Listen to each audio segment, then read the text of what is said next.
오늘 담대한 소망의 근원이라는 제목으로 느헤미야 2장 1절부터 6절까지 읽겠습니다.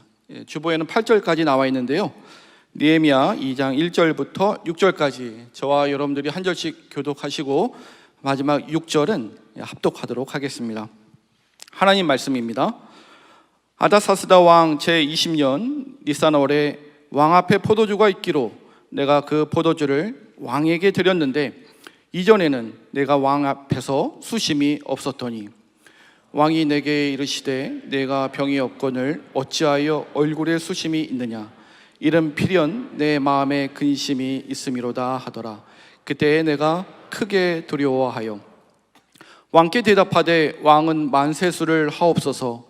내 조상들의 묘실이 있는 성읍이 이제까지 황폐하고 성문이 불탔사오니 내가 어찌 얼굴에 수심이 없사오리까 하니 왕이 내게 이르시되 그러면 네가 무엇을 원하느냐 하시기로 내가 곧 하늘의 하나님께 묵도하고 왕에게 아뢰되 왕이 만일 좋게 여기시고 종이 왕의 목전에서 은혜를 얻었사오면 나를 유다 땅 나의 조상들의 묘실이 있는 성읍에 보내어 그 성을 건축하게 하옵소서 하였는데 합독하겠습니다.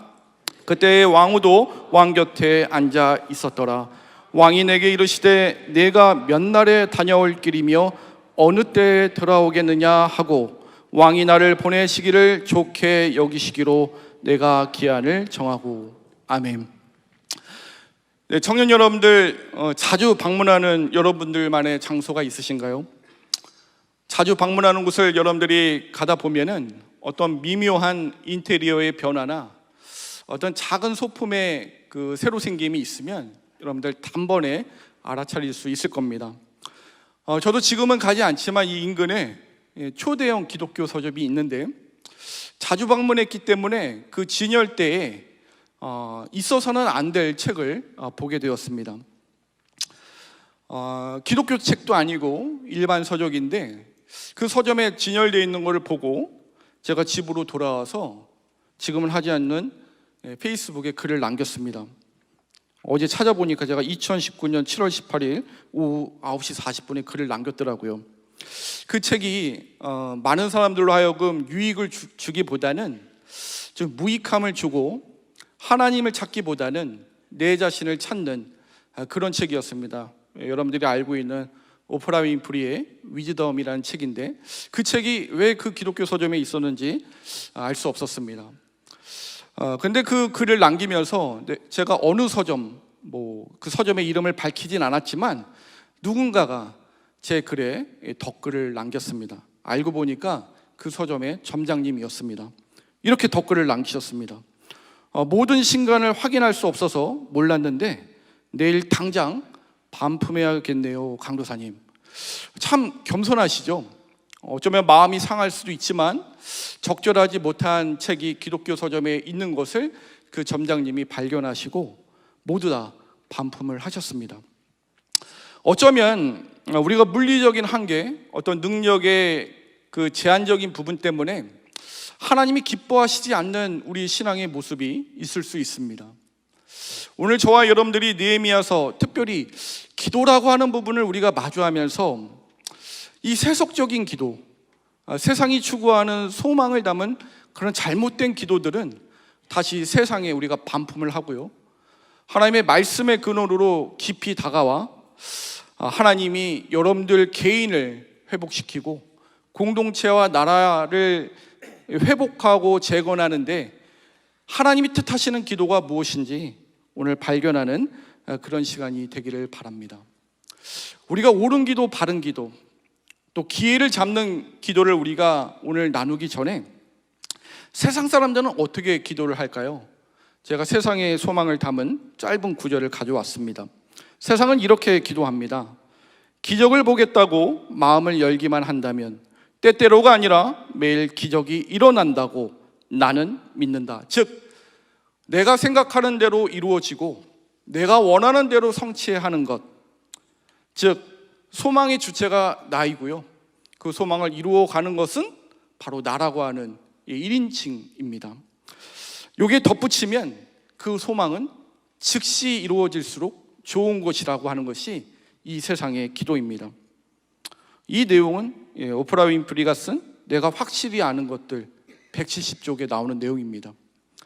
이 책을 읽다 보면은 하나님이 없어도 됩니다. 이 세상에 우리가 소망을 갖는 것에 있어서 나라고 하는 어떤 내 자신을 믿는 것 외에는 그 누구도 필요하지 않습니다. 즉 믿음의 대상이 하나님이 아니라 내가 되고 하나님 의존적인 삶은 이 세상이 볼 때 연약한 것입니다. 여러분들은 어떤 기도를 하고 계신가요? 여러분들의 기도의 대상은 하나님이십니까? 아니면 여러분들의 어떤 마음의 울림과 감정에 의해 형성된 기도가 전부이신가요? 지난주에 여러분들 우리 김건 목사님의 말씀을 통해 느헤미야의 기도가 무엇인지 마주하셨죠? 이 세상과 어떤 다른 면이 있었을까요? 오늘 하나님이 그 응답을 해 주시는 그 과정을 살펴보기 전에 우리 느헤미야의 기도를 잠깐 리마인드하면 좋을 것 같습니다. 한번 표를 한번 보여주시겠습니까? 먼저 느헤미야는 5가지로 기도했습니다. 지난주에 말씀을 잘 해주셨죠. 하나님의 이름을 부르짖습니다. 단순히 초월적인 하나님이 아니라 초자연적인 권능을 가지고 계신 하나님이실 뿐만 아니라 언약 가운데 자신의 백성과 관계 맺어주시는 하나님. 마치 우리가 기도할 때 하나님이라고만 부르지 않고 아버지라고 부르죠. 친밀한 아버지와 자녀의 관계로 부르듯이 느헤미야도 그 기도를 들어주시는 대상이 하나님인 것을 말하고 있습니다. 뿐만 아니라 느헤미야에게 있어서는 시대를 분별하고 통찰하는 안목이 있었습니다. 왜 죄에 대한 회개를 기도했을까요? 지금은 페르시아의 지배를 받고 있고 그 전에는 북이스라엘은 아수르에 의해 멸망당하고 남유다는 바벨론에 의해 멸망당하고 지금은 페르시아의 지배를 받는 그 원인이 하나님의 말씀으로부터 떠난 불순종에 기인했다라고 하는 철저한 회개가 있었습니다. 그리고 2가지 이러한 하나님의 향한 부르짖음 가운데 자신의 기도에 대해 하나님이 반드시 응답해 주셔야 할 근거 2가지를 말하고 있습니다. 우리가 시간상 9절을 읽지 않지만 8절과 9절에 보면은 하나님이 약속하셨다라고 하는 겁니다. 여러분들 하나님께 기도하시면서 내 기도만큼은 하나님께서 반드시 응답하셔야 된다라고 하는 확신 있는 기도 여러분 하고 계십니까? 그 확신은 하나님의 말씀을 근거로 기도할 때 여러분들의 기도는 담대해질 겁니다. 그 다음에 10절에 보면은 또 하나님께서 응답해 주셔야 할 근거로 자신과 유다 땅의 남은 자들, 즉 노예로 잡혀가고 이방 민족이 침투하고 우상 숭배가 만연해도 하나님의 언약을 근거로 믿음을 사수하고 있었던 남은 자들 자신을 포함하여 하나님의 은혜로 구속받은 백성이라고 하는 것입니다. 그걸 어떻게 표현했냐면 주의 종이라고 표현하고 있습니다. 왜 주의 종이라고 표현을 했을까요? 구약에 우리가 알고 있는 아브라함, 이삭, 야곱, 여호수아, 이사야는 자신들을 주의 종 아니면 주의 종으로 칭함을 받았습니다. 누가 주의 종일까요? 하나님의 뜻을 성취하는 과정 가운데 도구로 사용되었던 사람들이 주의 종입니다. 즉 느헤미야는 자신이 술관원으로 풍족하고 부유하고 안락한 삶을 살 수 있지만 자신은 구속받은 백성 주의 종이기 때문에 하나님의 언약을 성취해 나가는 도구로 쓰임받기를 원했습니다. 특별히 무엇에 있어서요? 성벽이 무너지고 황폐케 되었다라고 하는 그 이유만이 아니라 하나님의 구속받은 백성들이 그 믿음의 위협과 어려움을 당하고 있는 것을 하나님께 쓰임받는 주의 종으로서 그 사람들의 신앙을 도모하고 믿음을 다시 세우기 위한 간절한 마음 때문에 기도했죠. 근데 느헤미야가 8절과 9절에 하나님의 언약을 근거로 응답받을 것을 근거로 내세웠습니다. 그 9절이 여러분들이 잘 알고 있는 신명기 4장 말씀입니다. 그렇다면은 우리가 여기서 좀 건전한 의문을 품을 필요가 있습니다. 왜 느헤미야는 신명기 말씀을 하나님의 약속을 근거로 하나님이 반드시 응답하여야 할 것을 외치고 있을까요? 여러분, 신명기는 모세 율법, 모세 오경의 완성판입니다. 그리고 신명기의 말씀은 새로운 하나님의 약속의 땅, 가나안 땅에 들어가기 일보 직전에 출애굽을 경험하지 못한 이스라엘의 신세대, 출애굽 신세대들에게 언약을 갱신하는 내용입니다. 간략하게 설명하면 하나님의 말씀에 순종하면 여러분들 사는 것이고, 불순종하면 하나님의 심판이 있다라고 하는 것입니다. 그것이 개인의 존폐, 공동체의 존폐, 민족과 나라의 죽고 사는 문제가 하나님 말씀의 순종에 달려있다는 것입니다. 여러분, 신명기 말씀이 끝나면 어떤 말씀이 시작이 되죠? 아주 씩씩하게 누가 말씀해 주셨는데, 이스라엘 역사서의 시작인 여호수아가 시작이 됩니다. 근데 여호수아서 1장 1절을 읽어보면요, 우리 한글 성경에는 잘 표현되어 있지 않은데 접속사 하나가 빠져 있어요. 히브리어 베라고 하는 그리고가 빠졌습니다. 즉 이스라엘 역사의 시작이 무엇과 연결된다는 것이죠? 하나님의 언약, 하나님의 말씀, 그 앞에 있는 신명기와 창세기까지 연결된다라고 하는 겁니다.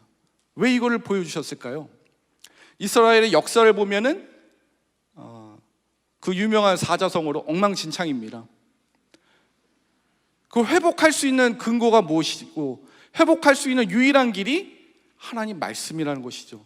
다시 하나님 말씀 앞으로 가서 회복하라고 하는 것입니다.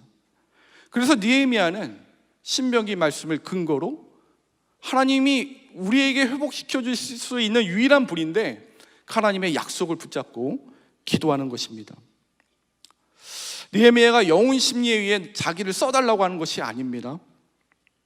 어떤 지극히 개인적이고 사적인 기도로 하나님께 부르짖은 것이 아닙니다. 하나님의 은혜의 이 수혜를 입은 자로서, 또 자신이 사랑하는 동족 가운데 남은 자들, 하나님 믿음 가운데 사토하고 있는 사람들이 온전해지기를 원하는 마음 가운데 이들을 살릴 수 있는 유일한 길이 하나님 말씀이기 때문에 단순히 성벽이 무너져서 기도한 것이 아니라 그들에게 늘 지속적으로 시편 1편의 말씀처럼 시냇가에 심겨진 나무처럼 늘 하나님의 은혜의 말씀이 공급되기를 원하는 마음 가운데 그 성벽 재건의 기도가 시작되었던 것입니다. 얼마나 길게 기도했을까요? 여러분, 느헤미야 1장 1절에 보면은 아닥사스다 왕 제20년 기스르월이라고 나와 있고요. 오늘 우리가 읽은 여러분들 2장 1절에 보면은 무슨 월이라고 나와 있습니까? 니산월이라고 나와 있습니다. 대략 4개월 동안 금식 기도를 했습니다. 이거는 유대력이고요. 이들이 지금 페르시아의 지배를 받고 있죠. 그렇다면 페르시아의 그 원로는 이게 새해입니다. 새해. 1월 또는 2월이에요. 여러분들, 우리나라도 그렇고 새해가 되면은 어떤 공식적인 행사가 참 많이 있죠. 아마도 이 페르시아 그 역으로는 새해를 뜻하기 때문에 아마 공식적인 행사가 많이 있었을 겁니다. 금식 기도하면서 느헤미야도 언제쯤 왕과 좀 대면하여 이야기할 수 있을까? 아니면은 이 금식 기도하면서 하나님이 어느 때에 응답해 주실 거라고 하는 기대감을 좀 갖지 않았겠습니까? 이 공식적인 이 기간이었지만 아마도 시간이 꽤 걸려서 무려 4개월이라는 시간이 걸렸던 것 같습니다. 그러나 하나님의 언약을 근거로 그 응답을 기대하는 마음은 식어가는 것이 아니라 날마다 간절한 마음으로 뜨거워졌을 것 같습니다. 느헤미야와 다르게 제가 참 신앙적으로 어리숙했던 직장인 시절에 저에게 스트레스를 줬던 그 주제들이 있었습니다. 볼 때마다 결혼 언제 할 거냐, 이게 참으로 큰 스트레스였습니다. 아침에 볼 때도 그렇고 주변에 빨리 결혼한 분들이 많을수록 결혼 안 하는 사람을 볼 때마다 결혼 언제 할 거냐고 하는 말이 참으로 저를 좀 힘들게 했습니다. 근데 꼭 그렇게 말씀하시는 분들의 공통점이 있죠. 소개는 시켜주지 않습니다. 그래서 제가 어찌하다가 식사하기 힘든 우리 상무님하고 단둘이 식사를 하는데, 상무님이 제 얼굴을 보더니 오늘 말씀처럼 제 얼굴에 근심이 있는 것 같다라고 말씀하셨습니다. 저는 그 뜻이 오늘 아닥사스다 왕이 느헤미야에게 물었던 것처럼 원하는 게 뭐냐는 의미로 받아들였습니다. 그래서 제가 그랬죠. 퇴근하면은 집에 가면 밤 10시인데 맨날 저 보면은 결혼 언제 할 거냐라고 말씀하시면서 소개는 해주지 않습니다. 밤 10시에 누굴 만납니까? 그래서 제가, 그 상무님이 그 분당에 있는 모교회 장로님이셨어요. 그래서 제가 임기응변이 갑자기 발동이 되어서 수요일만이라도 좀 칼퇴를 해주십시오. 저희 그 모교형이 숙대 입구역에 있는 에스모 교회에서 지역교회 형제와 자매들을 매칭하는 그 프로그램을 그쪽 교회 청년부에서 진행하는데, 저도 거기 가면은 만날 수 있을 것 같습니다 라고 했습니다. 그래서 오늘 아닥사스다 왕이 느헤미야에게 며칠이면 되겠냐고 물어보셨죠.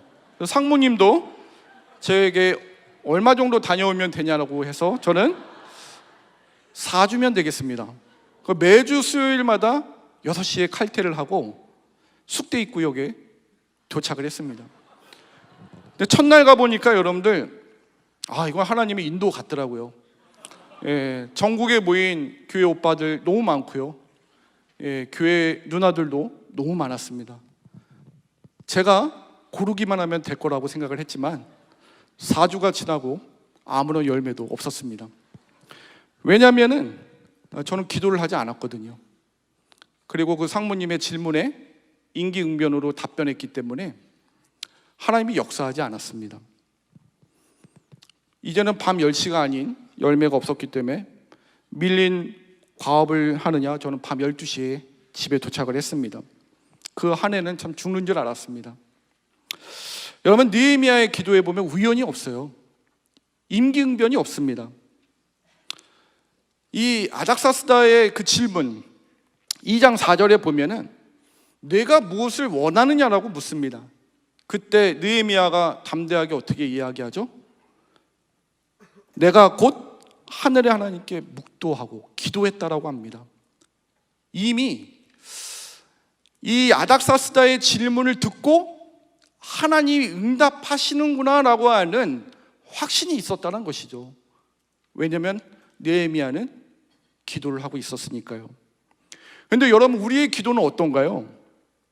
결정을 다 합니다. 이미 계획까지 다 세우고, 그래서 청년들을 만나고 보면은 답을 가지고 나와요. 그러면은 제가 이제 기도해 봤냐고 하면은 지금부터 기도한다고 합니다. 이거는 여러분들 하나님이 원하시는 방법이 아니에요. 어떤 삶의 어려움, 공동체의 어려움, 그 앞에 하나님께 먼저 기도하는 겁니다. 그때 여러분들 아닥사스다 왕의 질문을 듣고 느헤미야는 하나님의 역사의 시작인 것을 확신했을 겁니다. 그래서 본인이 하나님께 기도했다라고 하고 자신이 무엇이 필요한지 이야기를 이제 시작하게 되죠. 저는 이 아닥사스다 왕이 내가 무엇을 원하느냐, 이게 바카시라는 단어인데 질문형으로 묻습니다. 근데 이 말씀을 묵도하면서 역대하 1장 7절에 솔로몬이 1000번제, 이거 1000번 제사 드렸다는 것이 아니라 하나님이 흡족할 만한 완전한 제사를 1000번제라고 말합니다. 하나님께 온전한 예배를 드릴 때 하나님께서 역대하 1장 7절 제가 읽어드리겠습니다. 그날 밤에 하나님이 솔로몬에게 나타나 그에게 이르시되 내가 내게 무엇을 주랴 너는 구하라. 하나님은 명령형으로 말씀하세요. 누구에게요? 왕으로 세워진 직후에 1000번제를 드린 하나님을 제일 먼저 찾는 솔로몬에게 하나님께서 그에게 필요한 것을 먼저 명령형으로 구하라고 합니다. 즉 하나님의 이름을 찾고 하나님께 먼저 간구하고 하나님의 말씀으로 기도한 자에게는 우리가 구하기도 전에 하나님이 구하게끔 하세요. 우리가 읽지는 않겠지만 그 솔로몬의 1000번째 그 내용 1장 9절에 보면은 솔로몬도 언약을 근거로 기도를 했습니다. 주께서 나를 땅의 티끌같이 많은 왕의 왕으로 삼으셨다라고 말합니다. 즉 우리가 확신 있는 기도, 하나님 반드시 응답하실 기도는 하나님의 말씀, 그 약속에 근거한 기도입니다. 근데 왕이 이 질문을 했을 때 아까 2장 1절에 보면 여러분 새해이기 때문에 공식적인 행사가 있을 거라고 보고 있지만 2장 6절에 좀 반전이 있어요. 왕의 옆에 2장 6절 우리가 같이 한번 볼까요? 그때 왕 곁에 누가 있죠? 왕후가 있습니다. 왜 하나님께서는 갑자기 제 3자인 왕후를 등장시켰을까요? 저 참 무척 궁금했거든요. 그러니까 왕후라는 단어가 시브리어로 셰갈인데 퀸이 아닙니다. 그러니까 왕후가 아니라 누굴까요? 후궁입니다. 후궁 중에서도 우두머리 후궁. 이 의미는 무슨 의미입니까? 지금 세 사람이 있는 자리가 사적인 자리라는 겁니다. 즉 느헤미야에게 있어서는 하나님의 응답을 갈망하고 기다리고 있지만 하나님이 응답하실 만한 그 장소나 시간적인 배경이 아니라는 겁니다. 어떤 면담의 자리도 아니고요, 인사와 관련된 이야기를 하는 자리가 아니라는 겁니다. 여러분 공식적인 자리는 여왕이 있지 후궁이 있지 않거든요. 이 사적인 자리에서 하나님께서 그 아닥사스다 왕을 감동시키셨던 것 같습니다. 근심 어린 느헤미야에게 내가 무엇을 원하느냐고 말합니다. 여러분 준비되어 있는 사람, 이것이 하나님의 역사이다, 하나님의 응답의 시작이다라고 기도로 준비한 사람은 저와 다르게 상세하게 준비할 모든 것을 담대하게 이야기합니다. 그 담대한 소망의 근원이 하나님이었기 때문입니다. 그래서 여러분은 무엇을 구합니까? 우리가 오늘 6절까지 읽었지만 7절에 자기를 유다 땅까지 들어갈 수 있도록 조소, 그리고 8절에 살림감독 아삽에게 조소를 내리셔서 이 들보로 쓸 제목, 그 모든 것을 왕에게 요청할 수 있었습니다. 이건 사실 이 술관원으로서 그 왕에게 요청한다라고 하는 것은 여러분들 사실 불가능한 것입니다. 그런데 이것이 하나님의 역사인 것을 우리 느헤미야가 고백하죠. 8절 우리가 같이 한번 읽어볼까요? 함께 읽겠습니다. 시작.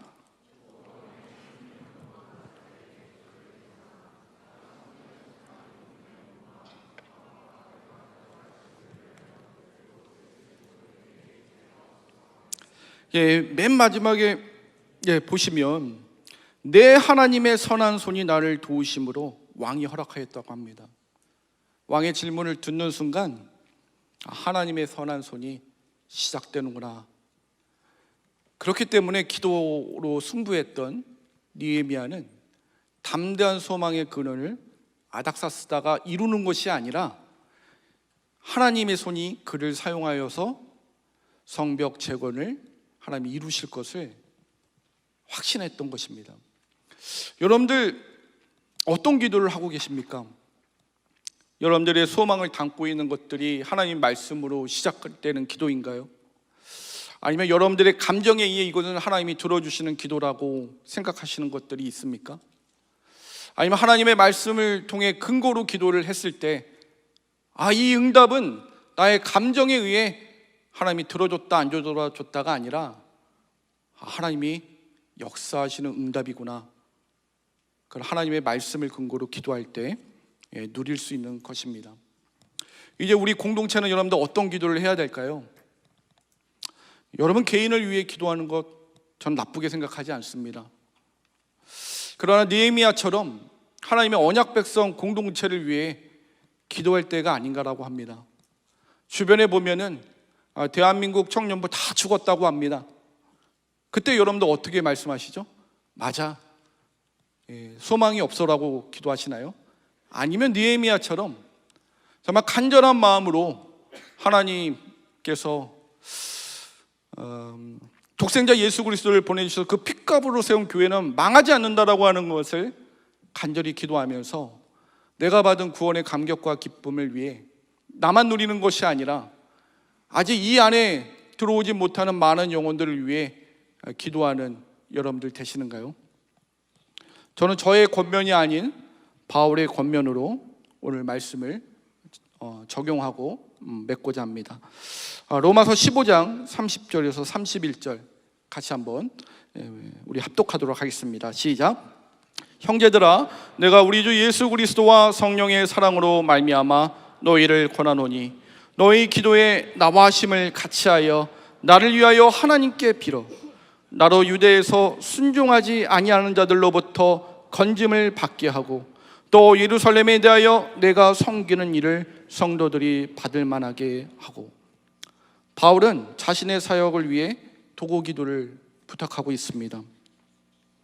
여러 기도 제목들이 있지만 오늘은 특별히 우리가 느헤미야처럼 공동체에 초점을 좀 맞췄으면 좋겠습니다.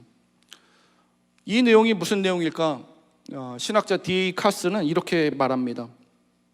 바울이 말한 의미를 이렇게 설명을 하는데요.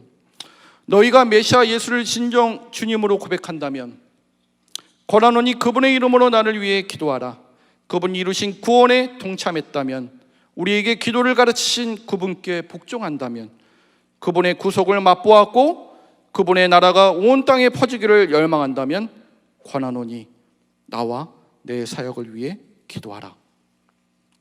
여러분, 우리 공동체를 위해 기도에 동참하시겠습니까? 네, 감사합니다. 여러분들이 구원에 동참했다면, 예수 그리스도의 구속을 맛보았다면, 하나님의 나라가 온 땅에 퍼지기를 소망한다면 우리 처음 가장 가까운 공동체를 위해 기도를 하고요, 이 나라와 민족과 열방을 위해 기도했으면 좋겠습니다. 여러분, 기도 없는 개혁은 모래성과 같습니다. 기도는 계획이 시작되는 곳입니다. 예수님께서 십자가에 달리시기 전에 먼저 기도하셨죠. 모든 변화와 개혁의 앞에 기도로 승부하는 우리 청년부, 예수님이 그리 하셨던 것처럼 아직 남겨진 자들이 있습니다. 그러나 교회 안에 못 들어오는 분들 많이 있거든요. 그분들을 위해, 영혼을 살리는 위해 느헤미야의 기도가 우리의 기도가 되고, 하나님이 기회 주셨을 때 하나님의 정말 진실하고 신실한 구원의 도구로 쓰임받는 여러분들 되시기를 간절히 소망하겠습니다. 오늘 말씀을 기억하면서 우리 같이 찬양하기를 원하는데요, 이 느헤미야의 기도뿐만 아니라 오늘 마지막 로마서 말씀 가운데 이 바울의 호소가 오늘 우리 공동체를 향한 저의 호소와도 같습니다. 우리가 구속을 맛보았고 하나님의 은혜에 동참하고 있는 자라면, 또 성령께 사랑을 받고 있는 존재라면, 우리 공동체의 회복, 나라와 민족의 회복, 우리 한국교회를 위한 회복을 위해 주님의 이름으로 기도하는 저와 여러분 되기를 소망합니다.